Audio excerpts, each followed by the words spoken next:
So I'm Colin Phillips here at Auburn University. I'm a senior in mechanical engineering and minoring in tribology. Here we're sitting in front of a Bruker UMT machine where I'm doing some friction and wear testing on some metal samples. This machine will give us friction and wear measurements, and after completing tests on here, we will take it over to our surface profilometer to look at the wear grooves and inspect exactly what's happening with our samples. Okay, so this is a common activity that happens in the lab with the tribology minor. So you're able to actually have hands-on experience with various projects in this room? That's right, and with yeah. this equipment? That's right. So these two pieces of equipment is what I've worked on most recently, but you know, we have different pieces of equipment throughout the lab that we can do different testing on. Specifically, the tests that I've been completing have been, you know, wear testing and friction testing, and then also looking at surface characteristics with this machine. Okay, and so this gives you hands-on experience that you can take out into the real world. You're about to go work at ExxonMobil. That's right. When you graduate in May, and so what has this lab and the experience of getting this kind of hands-on expertise, how has that helped you to land this job and to have confidence going into the job? Yeah, so all my experience in tribology helped me land my first internship, which then resulted eventually in the job that I'm going to be working at Exxon. But you know, they really appreciated the experience I've had, and especially in tribology because it's very applicable in a refinery setting. So yeah, so tribology's kind of led me to where I am today. Fantastic. Hi, I'm Rob Jackson. I'm a professor of mechanical engineering at Auburn University. I'm also the director of the Tribology minor program.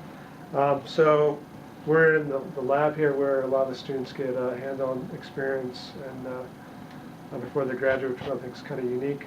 A lot of the equipment in the lab is donated from companies. So these pieces of equipment here, this is an RPVOT. Okay, what does that mean? It's a rotating pressure vessel oxidation test. Oh. And so the way you would use this test is you put, first of all, this bath here is filled with silicon oil normally, and it uses that to heat up an oil sample which goes in a canister. So I can show you that. Here's the canister. Oh, okay. And so the oil you're testing, you put it here, and it's rotating, being heated up. You also pump oxygen through there, and there's also usually a catalyst inside. But basically what this test is trying to do is look at the oxygen degradation of the oil. Okay. So for instance, like in your car, when they say change the oil after 5,000 miles, it's based on a test like this that measures the life of the oil. Okay.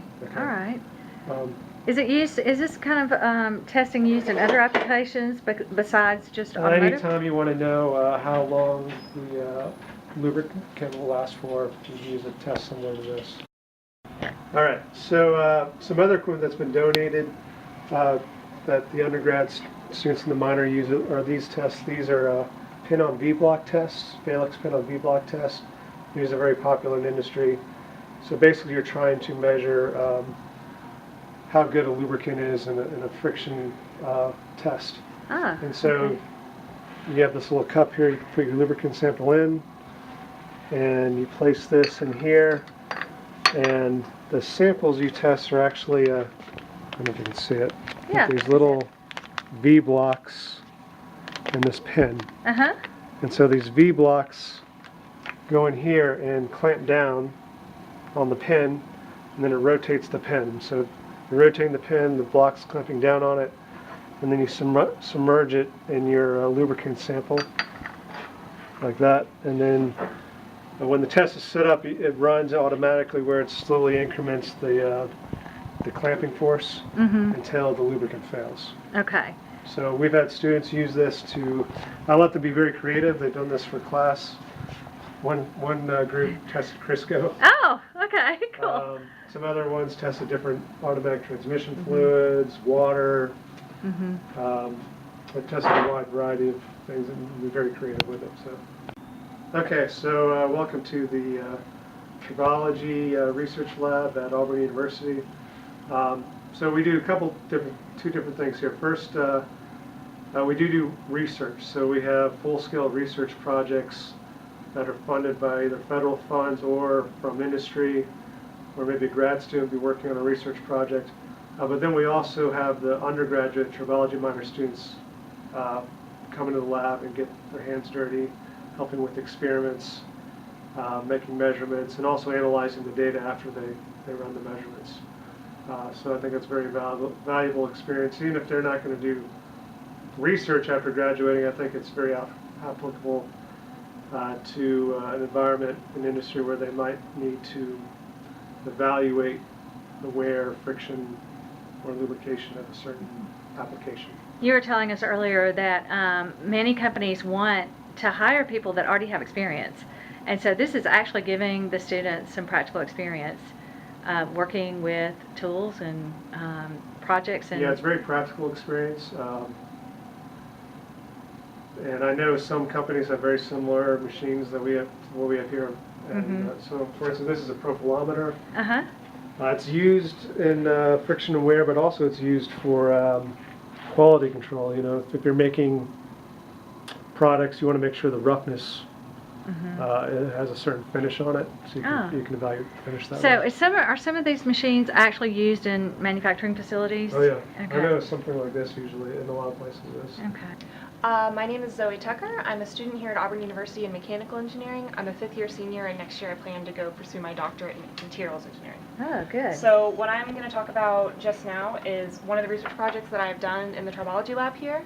It was actually, I had an Auburn Undergraduate Research Fellowship and a Society of Tribologists and Lubrications Boozer Fellowship. So both of those supported my research when I did this. Oh, fantastic. So as you can see, this is a darker lubricant. It has a not traditional, no nanoparticles are really traditional, but a nanoparticle that darkens the fluid significantly. Okay. And to some extent, you can teach the user that that's normal, but to some extent, there's a whole part of the business that is about looking at it, visually inspecting it to make sure that it's how you expect it to look. And the customer, the consumer will look at it and say, this isn't what I'm used to it looking, it looks dirty, and so they're not going to like that, even though the nanoparticles work really well at reducing friction and wear properties. So what we tried to do was use a clear nanoparticle to see if that would kind of have the same effects as the darkening particles without having that effect of darkening it, changing the color, making it look different. So what we did was we did a base fluid, and it was a grad student in chemical engineering that put together the chemistry, actually, that put together the formulas for us, and then I was the one that tested it on the machine. We did 4 different weight percents of the particle in the fluid. It was a silica particle in dodecane and a dodecanol mix, and it turned out to not really make a difference. It didn't work very well as a nanoparticle additive, but it was interesting to see that there is some sort of nanoparticles that won't change the way it looks. Okay. And hopefully we can continue that type of research as an industry to make sure that we can get some that won't change the appearance so much, but still do the work that we need it to do. So I've actually been loosely involved with the minor and working with Dr. Jackson. I first met him freshman year. So it's been about 4 years now that I've been involved with the minor as an organization.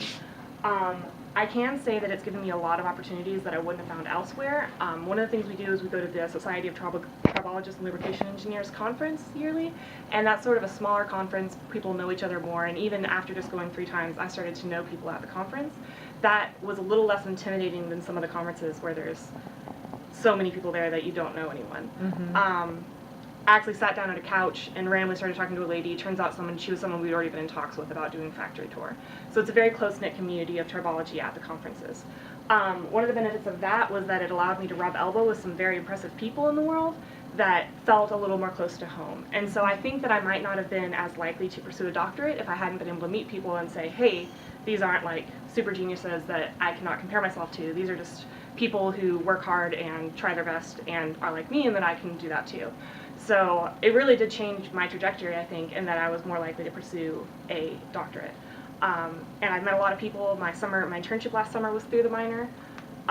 Somebody that I know and people that I really like, and still I have a pen pal from my internship last summer. And none of that would have been possible without being in the minor, being in the organization, Dr. Jackson's guidance.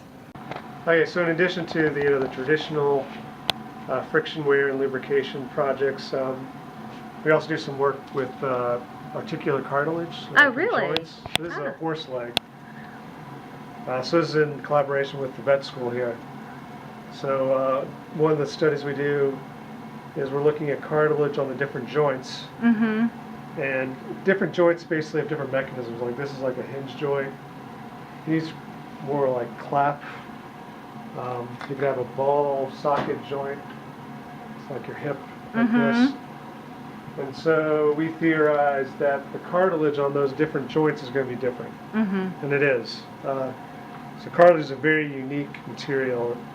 The other side of it's very different than other engineering materials. So we understand cartilage more. Not only can we make better artificial joints, we might be able to make better industrial joints or industrial bearings. Okay. That's one area we work in. That's Another cool. area is electrical contacts. That's kind of a focus part on tribology. Tribology is already multidisciplinary. You have chemistry is important, the mechanics, the fluid, the thermal effects, but then you add electricity to it, electricity into the problem, and it makes things even more complicated. So this is a high-power electrical connector.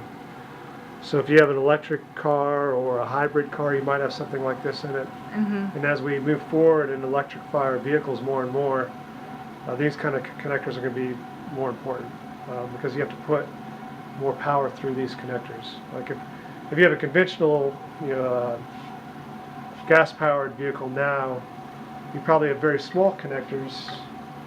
I have them somewhere, but they're a few amps, very small connectors. Maybe they run your radio, your air conditioning.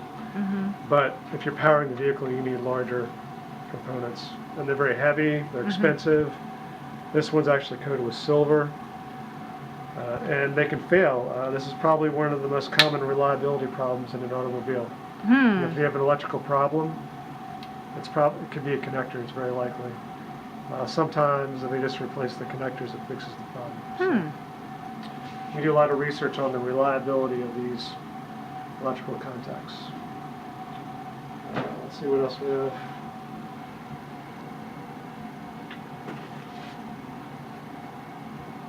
That's probably, I think you've talked about most I mean, of this is a very diverse and wide range of. The tribology is very diverse. I'm always getting new things to work on. I mean, it's pretty obvious where it falls in manufacturing.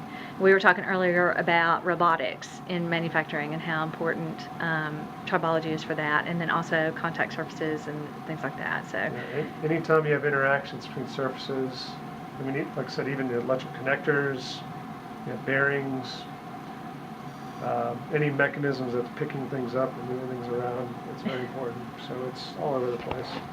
so lots of research to be done and lots of studying. Good. Hi, I'm Dr. Lewis Payton, and this is Auburn University's Design and Manufacturing Lab. All the mechanical engineering students are required to take a course down here where they're going to learn how to use basic lathes, basic mills, layout, measurement, metrology, hand tools, sheet metal operations. There's all kinds of equipment in here. Yeah, and you can walk through and take photos of it here in a second. Yeah. They're going to do in one semester everything that you do in 2 years at a community college to become a nationally certified apprentice machinist. Really? They're just not going to do it as many times. So it isn't our goal to make machinists. Our goal is to make designers who understand what their technicians can and cannot do. Now, having said that, once they're qualified to use the lab, it's their lab and they can use it for anything they want to use it for. We have 1,400 qualified users of the lab on the campus this semester. They're building stuff for research faculty. They're building personal projects. They're doing things for classes. There really isn't anything that they can't do. They're very good once they finish the basic course, and if they need something else, we help them with it. We outproduce all other sources of apprentice machinists in the state combined annually from all sources. That's fantastic. But again, our goal is to make designers. We talk to manufacturers all the time who tell us that there's a shortage of good machinists out there, and so it's important to have the skill. Well, there's a misperception in the industry that there's several misconceptions about in the industry. One misconception is that somebody coming out of a 2-year community college is ready to do real machinist work on the line. And that's not true. They're capable of doing very basic things. They're capable of setting up a single CNC machine, but they are not the people best qualified to optimize the machine so that you get maximum throughput out of the machine. They don't design the work holders. They don't design the tooling. And we're not producing that from the major universities anymore, because most universities think this is a waste of time. And the National Science Foundation and the government, they don't think this is important for a 4-year school to do. So there are no funds for us to get advanced equipment. Everything in here is second-hand, third-hand. I found it somewhere and rebuilt it.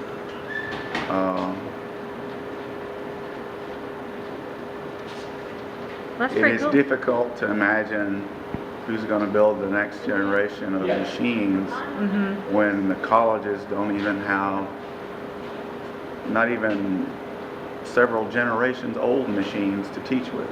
Yeah, sure. So what you've seen go offshore is the manufacture of great machining centers, CNC centers. Most all manufacturing center construction is happening overseas because we've de-emphasized that to the point where it's just not a 4-year school thing. I'm Kaylee Wynn. I'm a second-year grad student here at Auburn doing mechanical engineering. I do research with Dr. Payton here in the manufacturing lab on orthogonal metal coating, and I'm hoping to kind of infuse a little bit of additive manufacturing in with that. This program has meant a lot to me.